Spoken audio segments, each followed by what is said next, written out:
সম্মানিত সুধী, আমার নবীজি জন্ম নিলেন, যেই জন্ম, যেদিন তার জন্ম সেদিন তিনি রোজা পালন করছেন। এখন ওরা বলছে যে আপনারা তো রোজা পালন করেন না, আপনারা রোজা পালন করেন না কেন? নবীজি তো রোজার মাধ্যমে জন্মদিন পালন করছে, আপনারাও করেন। আমরা বলবো, শোনো, তোমার আক্কল জ্ঞান কিচ্ছু নেই, তুমি কোরআন হাদিস সঠিকভাবে পড়ো নাই।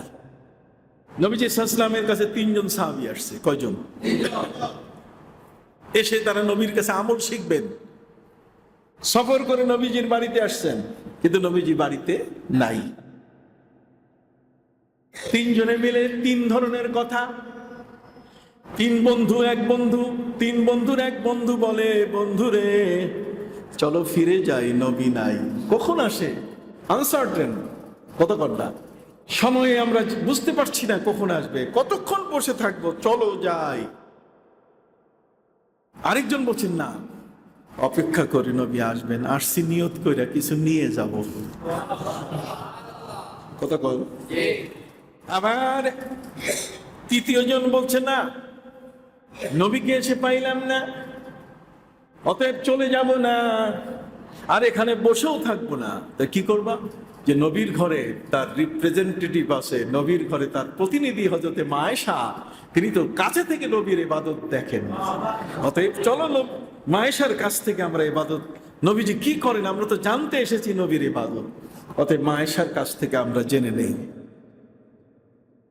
মা আয়েশা রাদিয়াল্লাহু তাআলার কাছে আবেদন করলেন 3 জনে মিলে, নবীজির আমল সম্পর্কে আপনি দয়া করে আমাদেরকে জানান। মা আয়েশা রাদিয়াল্লাহু তাআলা বললেন, নবীজি যখন কোরআন তেলাওয়াত করতেন, তখন কোরআন তেলাওয়াতের আতিশয্যে তিনি কখনো পায়ের পাতার উপরে দাঁড়িয়ে যেতেন। এত বেশি পরিমাণে তিনি ইবাদত করতেন, জিকির, কোরআনের তেলাওয়াত তিনি করতেন। কোরআনের তেলাওয়াতটা এত বিপুল পরিমাণে হতো, আমি আয়েশা মনে করতাম জীবনে নবীজি কখনো এক মুহূর্তের জন্য কোরআনের তেলাওয়াত ছাড়বেন না। দ্বিতীয়, নবীজি সাল্লাল্লাহু আলাইহি ওয়াসাল্লাম এত লম্বা রুকু করতেন, ওই রুকুর মধ্যে, ছোট্ট ঘরটার মধ্যে 2 জন মানুষ ছাড়া তো থাকার উপায় নাই, আর নবী ওই ঘরেই নামাজ পড়তেন। তখন আমি আমার 2 পাটা গুটিয়ে নিতাম, পাটা ছোট করে ফেলতাম, যে নবী রুকু করতেন, কিন্তু রুকু এত লম্বা হতো যে আমার অজান্তে পা লম্বা হয়ে যেত। নবীজি দীর্ঘ রুকু করার পরে যখন সেজদায় যেতেন, তখন আমার পা সামনে, তিনি সেজদা করবেন কোথায়, এই জন্য তিনি আমার পায়ে চিমটি দিতেন। চিমটি দিলে পাটা আমি গুটিয়ে নিতাম। নবীজি এত লম্বা সেজদা করতেন। আল্লাহর নবীর সেই সেজদাটা এমন হতো, মাঝে মধ্যে আমি আয়েশা সন্দেহে পড়ে যেতাম নবীজি বেঁচে আছেন কিনা। আমি মাঝে মধ্যে আবার, তিনি যেমন আমার পায়ে চিমটি দিতেন, আমিও নবীর পায়ের মধ্যে চিমটি দিতাম, নবী বেঁচে আছেন কিনা। পাটা যখন নড়ে চড়ে উঠত, তখন আমি আশ্বস্ত হতাম নবীজি বেঁচে আছেন। 3 জনে মিলে ভাগ করে নিলে, একজন বলছে যে আমি কোরআন তেলাওয়াত করবো আর ছাড়বো না, আরেকজন বলছে এত লম্বা রুকু, কান্দাকান্দিতেও কোনো লাভ হবে না, আর 3য় জন বললো যে সেজদা করবো এমন যে সিমটি দিবে তারপরে পা নড়াবো, তার আগে নড়াবো না। কতক্ষণ না 3 জনে পুরা আমল সিদ্ধান্ত নিয়েছেন। ইন দ্য মিন টাইম নবীজি উপস্থিত,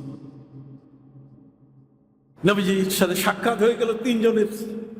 নবী জিজ্ঞেস করলেন, কি খবর? হুজুর, আপনাকে না পেয়ে আমরা মা আয়েশার কাছ থেকে তালিম নিয়েছি, মা আয়েশা আমাদেরকে তালিম দিয়েছেন, আমরা আপনার আমলগুলো এইভাবে এইভাবে সিদ্ধান্ত নিয়েছি। নবীজি বলছেন, নো নো নো নো, হবে না, তোমরা আমল করতে পারবে না, তোমরা আমল করতে পারবে না। সাহাবায়ে ইকরাম বলেন, হুজুর, ইন্না লাসনা কাহায়াতিক, আমরা আপনার মতো না, আল্লাহ আপনার আগের পরে সবকিছু মাফ করে দিয়েছেন, কাজে আমাদের বেশি ইবাদত করতে হবে, নাহলে মাফ পাওয়া তো যাবে না, আল্লাহ তো আপনার মাফ করে দিয়েছেন। কাজে আমরা এই কারণে 3 জনে যেভাবে আমরা সিদ্ধান্ত নিয়েছি, আপনি অনুমতি দেন।